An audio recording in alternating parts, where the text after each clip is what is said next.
Selamat malam, berkah dalam, dan bagaimana kabarnya? Baik, ya.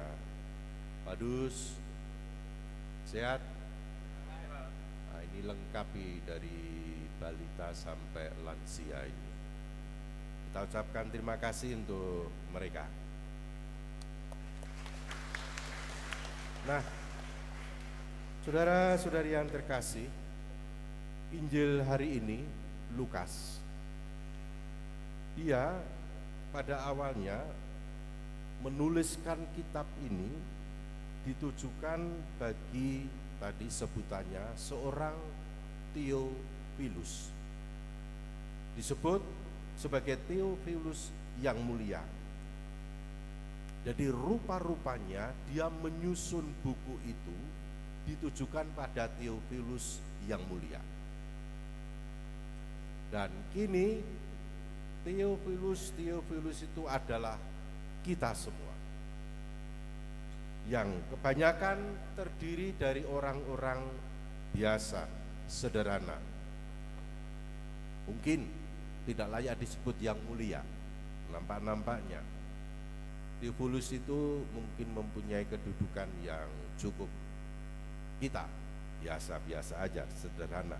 Tetapi kita adalah juga orang yang punya iman. Kita beriman kepada Dia. Kita dibaptis. Dan harus ingat bahwa setiap di antara kita yang dibaptis ini berarti apa? Menjadi gambaran Tuhan. Kita menjadi apa? Serupa dengan Dia. Maka kita diingatkan ketika dibaptis kita ini menyerupai hidup Dia.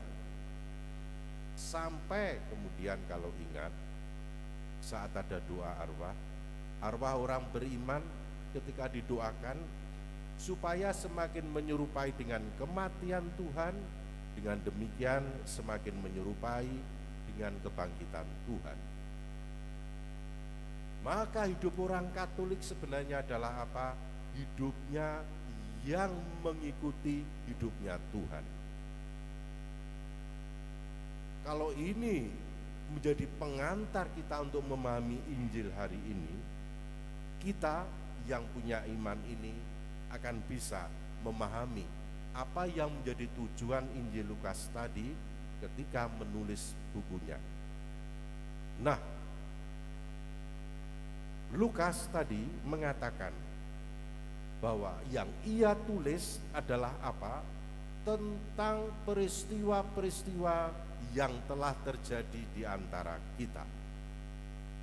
Peristiwa-peristiwa yang telah terjadi di antara kita. Berita tentang Yesus, saudara-saudari yang terkasih, bukanlah merupakan suatu hal yang lampau, bahwa Dia hidup 2000 tahun lebih yang lalu, is okay. Tapi apa yang ditulis oleh Lukas ini bukan berita tentang Yesus yang hidup pada saat lampau, melainkan yang masih sampai sekarang saat ini terjadi di antara kita. Berita itu bukan tentang kebenaran yang muluk, tentang hukum dan peraturan. Lihat, sabda perbuatan Yesus tidak hanya melulu pada soal itu, tapi adalah sabda dan perbuatannya. Ini tentang peristiwa-peristiwa Yesus ketika Dia bersabda, ketika Dia berbuat. Maka kalau kita mencoba memahami Injil ini adalah kita menerima peristiwa-peristiwa itu, hidupnya Yesus. Dan yang menyampaikan peristiwa-peristiwa itu siapa? Disebutkan tadi adalah saksi-saksi mata. Berarti tentang sesuatu hal yang terjadi itu atau tentang pribadi yang melakukan sesuatu hal.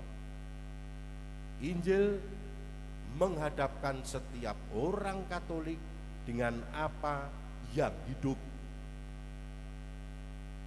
dengan yang terjadi.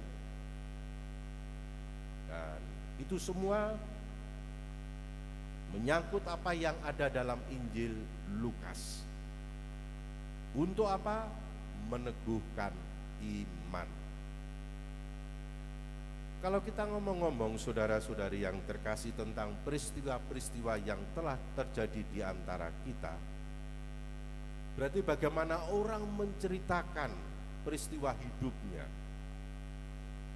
Saya tidak tahu, ketika saya mungkin sudah ada kebiasaan. Mari kita menyatukan segala peristiwa hidup kita satu pekan yang telah kita lewati.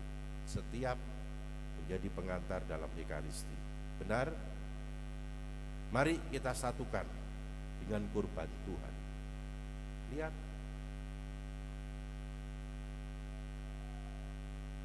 Kalau itu yang kita pahami, berarti hidupnya orang Katolik adalah hidupnya bagaimana terjadinya peristiwa hidup Tuhan itu sungguh-sungguh masuk dalam hidup kita. Itu yang pertama. Yang kedua, Tuhan Yesus hari ini memberikan contoh bagaimana kita orang Katolik harus membaca dan mendengarkan kitab suci. Injil ditulis untuk kita supaya kita menggenapkan apa yang tertulis. Tadi Yesus menutup nas dari Yesaya. Hari ini tergenapilah. Setiap kali kita membaca atau mendengarkan Injil, serentak setiap kali pula kita ini ditantang untuk menerima, mengamini, dan melaksanakan apa yang kita dengar. Hanya dengan demikian, orang Katolik akan melihat bahwa peristiwa-peristiwa yang telah terjadi itu, tadi bagian pertama, akan terus terjadi kembali.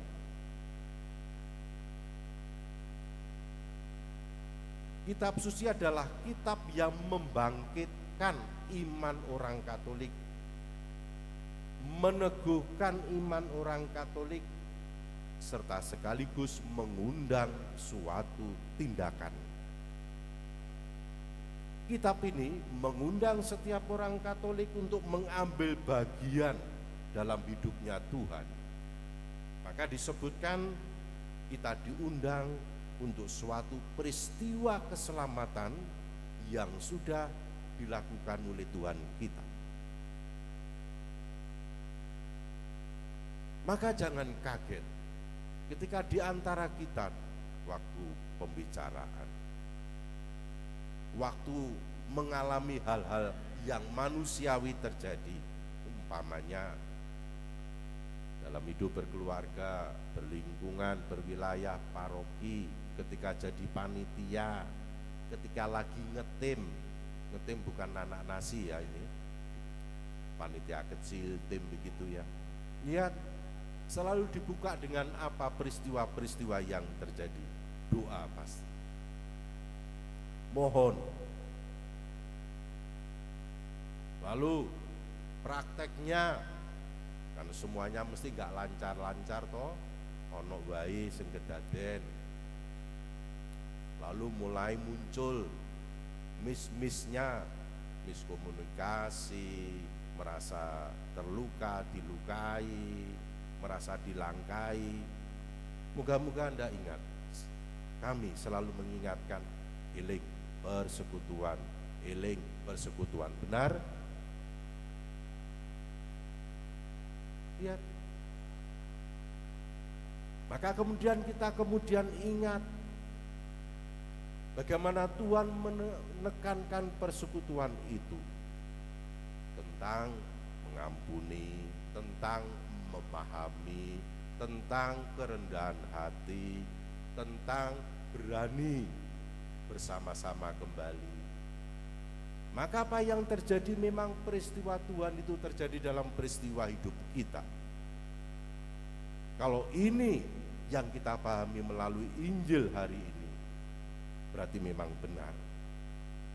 Peristiwanya hidup Yesus itu adalah juga menjadi peristiwa sabda dalam hidup kita. Kita membaca, kita mendengarkan seperti hari ini, berarti apa? Kita ditantang untuk menerima sabdanya itu, mengamini, membawa besok, satu pekan ke depan, kita akan kembali dalam peristiwa hidup manusiawi kita, lalu bagaimana diubah menjadi peristiwa iman, peristiwa ilahi. Kita bisa dibangkitkan iman kita, kita bisa diteguhkan iman kita. Bapak Ibu sebagai suami istri pengkerengan tapi balik teko misa ngrungokne firman Gusti, ya toh, ditantang untuk memberikan pengampunan, nyambut komuni, ya Tuhan yang menyatu Anda bawa dalam hidup berkeluarga. Anda bisa tersenyum kembali satu sama lain.